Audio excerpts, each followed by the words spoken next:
this is Britt Caswell with another example video.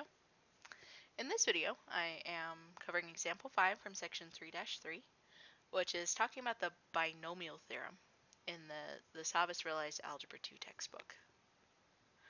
So in order to use the binomial theorem, which we use the binomial theorem to expand a binomial raised to a power, right? So we are writing out this polynomial without an exponent, essentially, like that. So in order to do that, we're going to need to use Pascal's triangle. Now you can generate Pascal's triangle very easily. So all that you do is you add the numbers that are above it. So it's always going to go 1, 1, 1. And so here to get 1, 2, 1, you have 1s on the outside, and then 1 plus 1 is 2. Now here to get the 1, 3, 3, 1, I did 1, and then I have 1 plus 2 is 3, and 2 plus 1 is 3, and then 1. For the next row, 1, and then 1 and 3 makes 4, 3 and 3 makes 6, 3 and 1 makes 4, and then you cap it with a 1. Alright, so this is Pascal's triangle to help us out. So what we're going to do is we're going to follow a set of patterns. What we need to do is we need to identify our a value, which is the first term of the binomial. Here it's x. We're going to identify our b value. In this case, our b value is -3. And then we use our Pascal's triangle to help us with the power. So here our power is 4. So I'm going to use the 4th row of Pascal's triangle, which is the one with the number 4 in it. So here's what I do. I start with the Pascal's triangle. Okay, I have a degree 4, so I need the one with the 4 in it. So I'm going to write 1, 4, 6, 4, 1. So then the rest of it is just kind of following a pattern. I think about it kind of as a zipper. So I'm going to keep with this a term, and I'm going to start with that a term raised to the 4th period. Or sorry, 4th power. So I have x to the 4th. And then the next term, it goes down to x to the 3rd. Then x squared, x to the 1st, and then x to no power means there's no x. Now I'm going to do that same pattern, but now I'm going to do it with my b values and going from the right-hand side. So here I have -3 to the 4th, and then -3 to the 3rd, -3 squared, -3 to the 1st, and then no -3. And I separate all of these with pluses for now. So that's the pattern that we're going to follow, and now we just go through and we simplify each thing. So the first term is always the easiest. We have x to the 4th times 1, so that's just x to the 4th. Now here, I'm going to multiply my coefficients, so 4 times -3 is -12. And then I have x cubed. Now here, -3 squared is 9, times 6 is 54. And then I still have an x squared. Here, oh, these numbers are getting a little wilder, I tell you what. So -3 cubed is -3 times -3 times -3, so that's -27. Times the 4 that's here in front gives me -108. And then there's just an x with no power. And then here, -3 to the 4th is a positive 81. Times 1 is still just 81. So now we have the polynomial from expanding that out. Now a couple key things to notice here. This polynomial has subtraction in it. And so what that's going to do is that's going to cause your signs to alternate. See, I have a positive, negative, positive, negative, positive. All right, that comes because there's a minus here. The exponent is to the 4th, and I have one more term, so I have 5 terms from the 4th degree binomial. Okay, it always expands to have one more term than your power. And then your exponents should be counting down sequentially.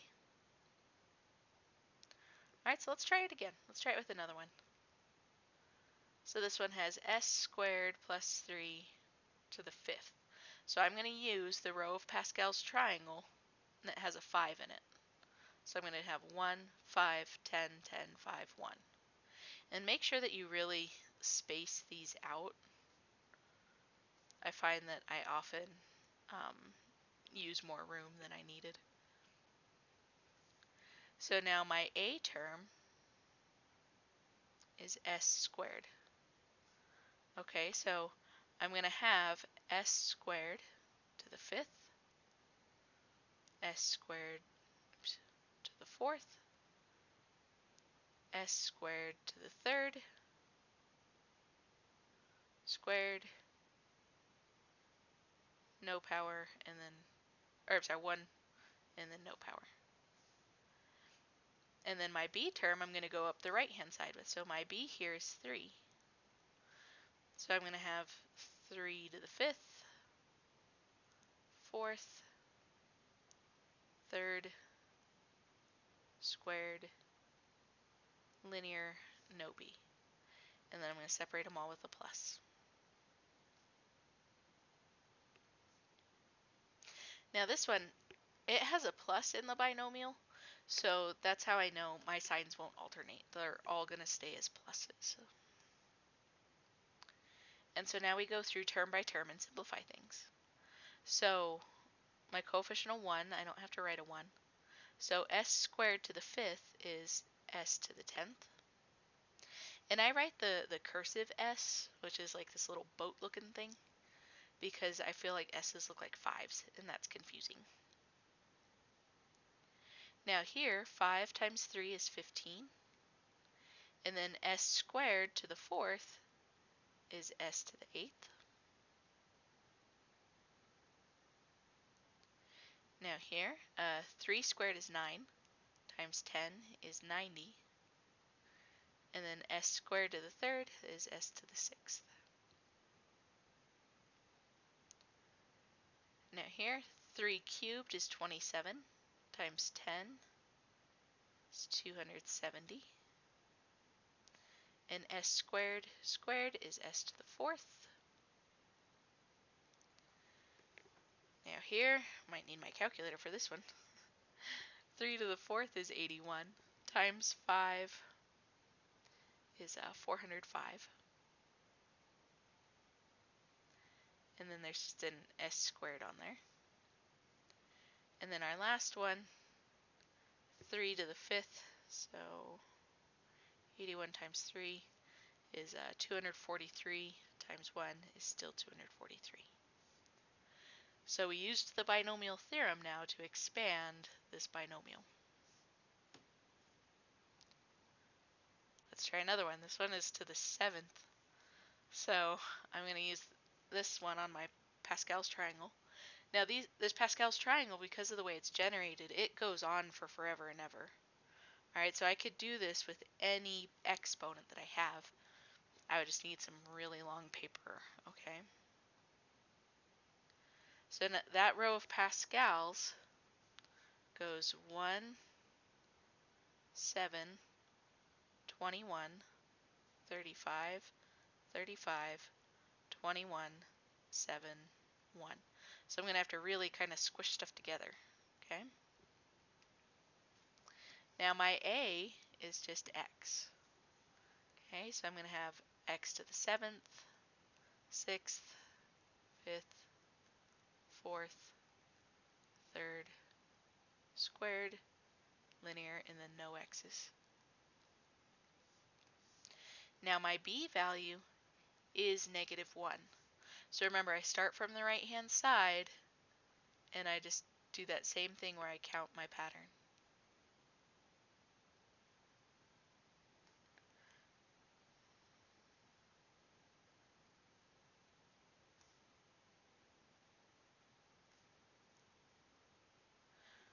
Alrighty, and then by default I put pluses between them all, But we know that our signs are going to end up alternating because of that minus that's there. So those pluses won't all stay pluses. So here we go. So here I have just x to the 7th. That negative 1 times 7 is negative 7, x to the 6th.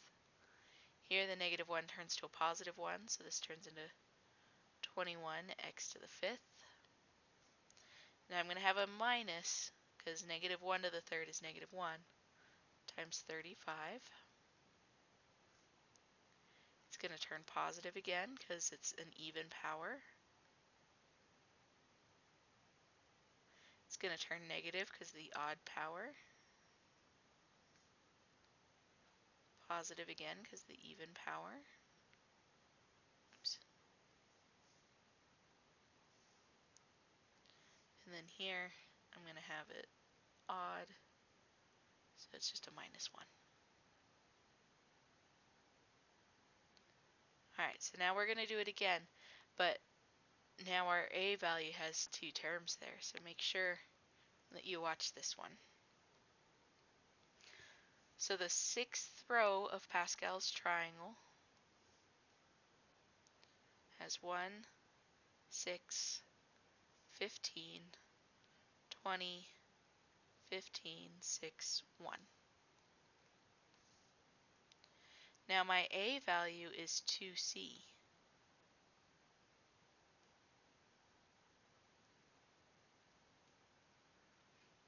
Now what that means here, is that I'm going to have to distribute that to the 6th power to each of those. And so that could be pretty annoying at times.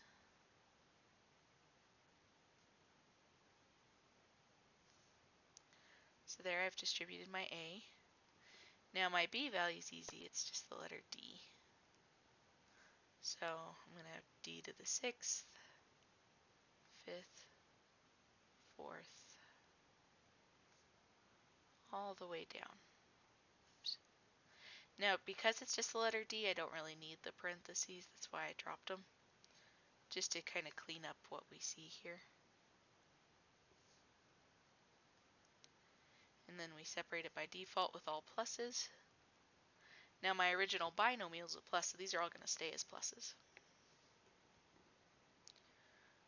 Alrighty. So 2 to the 6th is 64, times 1 is still 64. Now here, 2 to the 5th is 32, times 6 is 192.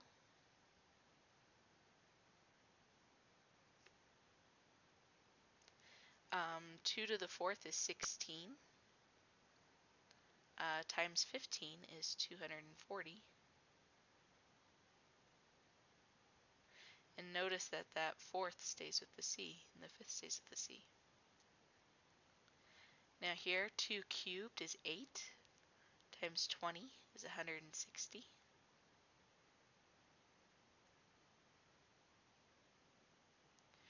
Now here, 2 squared is 4, times 15 is 60. 2 times 6 is 12. And there we go. Now often you're going to see questions when you go to do this. They'll say something, I'm going to do an addendum here, like, what is the 4th term in the polynomial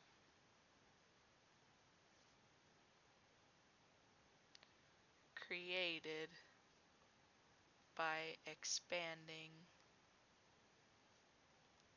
2c plus d to the 6th. So they'll say a question kind of like this. This is the phrasing you'll see. And so in this case, you would look for the 4th term. So 1, 2, 3, 4. And it would be 160 c cubed d to the 3rd. Okay, so sometimes they'll just ask you for just a specific term, which could save you work on a standardized test if you know that you only need that one, instead of having to simplify each one. So just take a look at what type of question you get asked. But there y'all have it. That is how to use the binomial theorem. Until next time.